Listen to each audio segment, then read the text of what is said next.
জড় ও জীব। জড় ও জীবের সঙ্গে পরিচয়। তোমরা জেনেছ আমাদের পরিবেশে কিছু উপাদান মানুষের তৈরি, আবার কিছু উপাদান প্রাকৃতিকভাবে তৈরি। তোমার শ্রেণীকক্ষের পরিবেশের কথা ভাবো। শিক্ষক ও ছাত্রছাত্রী ছাড়া শ্রেণীকক্ষে আর কি কি থাকে? চেয়ার, টেবিল, বেঞ্চ, দরজা, জানালা এগুলো আমাদের মতো খাবার খায় না, পানি পান করে না। বাঁচার জন্য এদের অক্সিজেন প্রয়োজন হয় না। এরা চলাচল করতে পারে না, এদের জীবন নেই। এরা হচ্ছে পরিবেশের জড় উপাদান। বেঁচে থাকার জন্য জীবের কি কি প্রয়োজন? তোমরা জড় সম্পর্কে জেনেছ, এবারে দেখা যাক জীব কি। ছবিতে আর যা যা দেখছো, এরা কি খাবার খায়, পানি পান করে?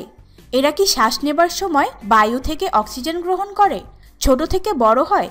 যাদের জীবন আছে তারা সবাই জীব। আমরা সবাই বেঁচে থাকার জন্য খাদ্য গ্রহণ করি, পানি পান করি।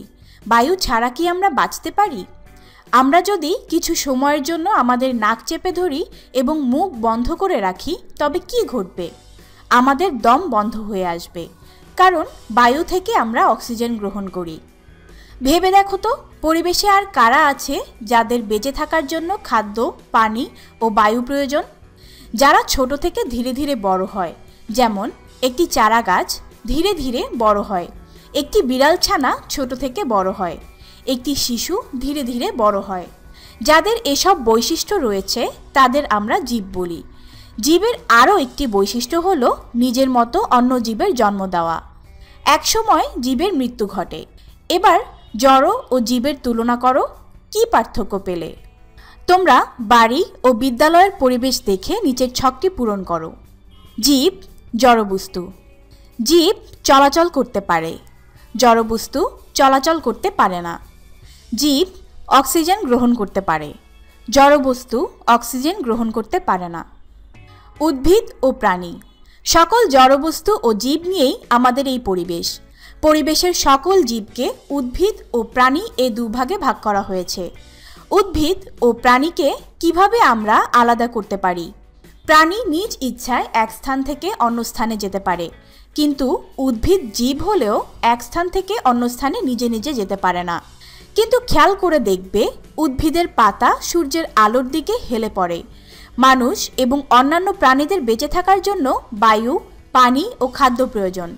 বেঁচে থাকার জন্য উদ্ভিদের প্রয়োজন বায়ু, পানি এবং সূর্যের আলো। উদ্ভিদের পাতা আছে, পাতার রং সাধারণত সবুজ। তোমরা জানলে পরিবেশের সকল জীবকে উদ্ভিদ ও প্রাণী এ দুভাগে ভাগ করা হয়েছে। এবারে আমাদের নিকট পরিবেশের উদ্ভিদ ও প্রাণীদের সম্পর্কে জানতে চেষ্টা করি। নিকট পরিবেশের উদ্ভিদ। তোমার বাড়ি ও বিদ্যালয়ের পরিবেশে কোন ধরনের উদ্ভিদ আছে দেখে তার একটি তালিকা তৈরি করো। পাশের ছবিতে দুটো উদ্ভিদ কি দেখতে একই রকমের? তোমরা পরিবেশের অন্যান্য উদ্ভিদগুলো দেখো। দেখবে কোনো কোনো উদ্ভিদ খুব ছোট, কোনোটি মাঝারি ধরনের, আবার দেখো কোনো কোনো উদ্ভিদ অনেক বড়। নিশ্চয়ই খেয়াল করেছো, কোনো উদ্ভিদে ফুল ও ফল হয়, আবার অনেক উদ্ভিদ আছে যাদের কোনো ফুল ও ফল হয় না। কোনো কোনো উদ্ভিদের কাণ্ড অনেক নরম, কোনোটির কাণ্ড শক্ত ও মোটা। এসব ভিন্নতার কারণে উদ্ভিদকে বিভিন্ন ভাগে ভাগ করা হয়েছে। বিভিন্ন ধরনের উদ্ভিদ। যে সকল উদ্ভিদের ফুল হয় সেগুলোকে বলা হয় সপুষ্পক উদ্ভিদ, আর যাদের ফুল হয় না সেগুলো হলো অপুষ্পক উদ্ভিদ। তোমরা কি মরিচ গাছ খেয়াল করেছ? মরিচ গাছের কাণ্ড বেশ নরম, আকারে ছোট, শেকড় মাটির গভীরে যায় না। এগুলোকে বিরুৎ বলা হয়। গোলাপ অথবা জবা ফুলের গাছ দেখেছ কি? এসব গাছের কাণ্ড শক্ত, কিন্তু শাখা প্রশাখা ছোট ও চিকন। এদের শেকড়ও মাটির বেশি গভীরে যায় না। এদের বলা হয় গুল্ম। একটি আম গাছ যদি খেয়াল করো, দেখবে এদের কাণ্ড শক্ত ও মোটা, অনেক শাখা প্রশাখা আছে, শেকড় মাটির গভীরে যায়। এদের বলা হয় বৃক্ষ। নিকট পরিবেশের প্রাণী। তোমার চারপাশের পরিবেশে কোন কোন প্রাণী আছে তা কি কখনো খেয়াল করেছ? আমাদের পরিবেশে রয়েছে বিভিন্ন ধরনের প্রাণী। পৃথিবীর সকল প্রাণীকে দুভাগে ভাগ করা যায়। যাদের মেরুদণ্ড নেই তাদের বলা হয় অমেরুদণ্ডী প্রাণী, যাদের মেরুদণ্ড আছে তারা হলো মেরুদণ্ডী প্রাণী। মেরুদণ্ডী প্রাণী কোনগুলো? তোমার বন্ধুর পিঠে হাত দিয়ে দেখো তো, শক্ত হাড় অনুভব করবে। তোমার নিজের পিঠেও হাত দিলে এরূপ শক্ত হাড় অনুভব করবে। ছোট ছোট অনেকগুলো হাড় নিয়ে এ হাড় গঠিত। এটাকে শির দ্বারা বা মেরুদণ্ড বলা হয়। আমাদের সকলেরই মেরুদণ্ড আছে। মাছ আমরা সবাই খাই। মাছ খাওয়ার সময় খেয়াল করে দেখো, মাথার দিক থেকে লেজ পর্যন্ত একটি মোটা কাঁটা আছে। এটাই মাছের মেরুদণ্ড। তোমাদের পরিচিত অন্যান্য প্রাণী যেমন গরু, ছাগল, হাঁস, মুরগি, এদের সবার মেরুদণ্ড আছে। এমনকি কবুতর, টিকটিকি, ব্যাঙ, এদেরও মেরুদণ্ড আছে। তাই এরা সকলেই মেরুদণ্ডী প্রাণী। মেরুদণ্ডী প্রাণী আবার বিভিন্ন রকমের হয়। কেউ পায়ে হাঁটে, কেউ বুকে ভর দিয়ে চলে, কারো শরীরে লোম আছে, কেউ আকাশে উড়ে, কেউ পানিতে বাস করে। সেজন্য এদেরকে বিভিন্ন ভাগে ভাগ করা হয়েছে। এবার নিচের ছবির প্রাণীগুলো খেয়াল করো। এদের কি মেরুদণ্ড আছে? এদের মেরুদণ্ড নেই। এদেরকে বলা হয় অমেরুদণ্ডী প্রাণী। একটি মশা তোমার শরীরে বসলে সেটাকে মেরে দেখো, মশার দেহে হাড় আছে কি? মশার মতোই মাছি, চিংড়ি, প্রজাপতি, তেলাপোকা, এদের দেহে কোনো হাড় নেই। যে সকল প্রাণীর দেহে কোনো হাড় নেই সেগুলোকে বলা হয় অমেরুদণ্ডী প্রাণী। উদ্ভিদ ও প্রাণী একে অপরের উপর নির্ভর করে। কখনো কি ভেবে দেখেছ আমরা যে সকল খাদ্য খাই তা কোথা থেকে আসে? খাদ্যের জন্য আমরা সরাসরি বা পরোক্ষভাবে উদ্ভিদের উপর নির্ভরশীল। বেঁচে থাকার জন্য শুধু মানুষই নয়, অন্যান্য সকল প্রাণী বিভিন্নভাবে উদ্ভিদের উপর নির্ভর করে। খাদ্য ও অক্সিজেন ছাড়া মানুষ আর কিভাবে উদ্ভিদের উপর নির্ভর করে তা একটু ভেবে দেখো তো। খাদ্য ছাড়াও বাসস্থান, কাপড়, আসবাবপত্র, কাগজ ও ওষুধ ইত্যাদি সব কিছুর জন্যই আমরা উদ্ভিদের উপর নির্ভর করি। আমাদের মতো অন্যান্য প্রাণীও বিভিন্নভাবে উদ্ভিদের উপর নির্ভর করে। যেমন গরু, ছাগল ঘাস খায়, পাখি বিভিন্ন ফল খায়। খাদ্য ছাড়াও উদ্ভিদ কিন্তু বিভিন্ন প্রাণীর বাসস্থান। মৌমাছি, পাখি, পিঁপড়া, বানর ইত্যাদিও গাছে বাস করে। কাজ, এবারে তোমরা নিকট পরিবেশ পর্যবেক্ষণ করে উদ্ভিদ আমাদের কি কি কাজে লাগে তার একটি তালিকা তৈরি করো। মানুষ ও অন্যান্য প্রাণী কিভাবে উদ্ভিদের উপর নির্ভর করে তা লিখে নিচের ছকটি পূরণ করো। প্রাণীরা নিঃশ্বাসের সঙ্গে কার্বন ডাইঅক্সাইড ত্যাগ করে, উদ্ভিদ কার্বন ডাইঅক্সাইড গ্রহণ করে। শূন্যস্থান পূরণ করো। মানুষের মতো অন্য ড্যাশ বিভিন্নভাবে উদ্ভিদের উপর নির্ভর করে।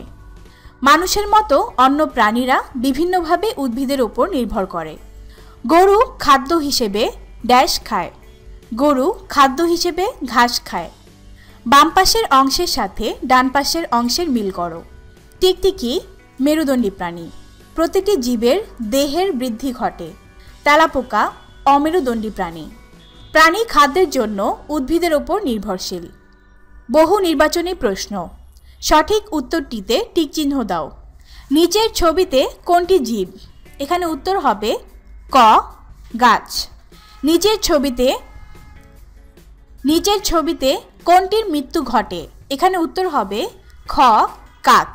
জীবের বৈশিষ্ট্য কোনটি? এখানে উত্তর হবে জীব অক্সিজেন ছাড়া বাঁচতে পারে না। সংক্ষেপে উত্তর দাও। জড় ও জীবকে কিভাবে তুমি আলাদা করবে? জড় পদার্থের জীবন নাই, কিন্তু জীবের জীবন আছে। জীবের বৃদ্ধি হয় কিন্তু জড় পদার্থের বৃদ্ধি হয় না। এছাড়া জড় চলাফেরা করতে পারে না, পক্ষান্তরে জীব চলাফেরা করতে পারে। এসব দেখেই জড় ও জীব আলাদা করব। মেরুদণ্ডী প্রাণী কোনগুলো? কেন এদেরকে মেরুদণ্ডী প্রাণী বলা হয়? যাদের মেরুদণ্ড আছে তারা মেরুদণ্ডী প্রাণী। যেমন গরু, ছাগল, হাঁস, মুরগি, কবুতর ইত্যাদি মেরুদণ্ডী প্রাণী। উক্ত প্রাণীগুলোর হাড় বা মেরুদণ্ড আছে, তাই এদেরকে মেরুদণ্ডী প্রাণী বলা হয়। উদ্ভিদ ও প্রাণী কিভাবে একে অন্যের উপর নির্ভর করে? খাদ্যের জন্য আমরা প্রত্যক্ষ বা পরোক্ষভাবে উদ্ভিদের উপর নির্ভরশীল।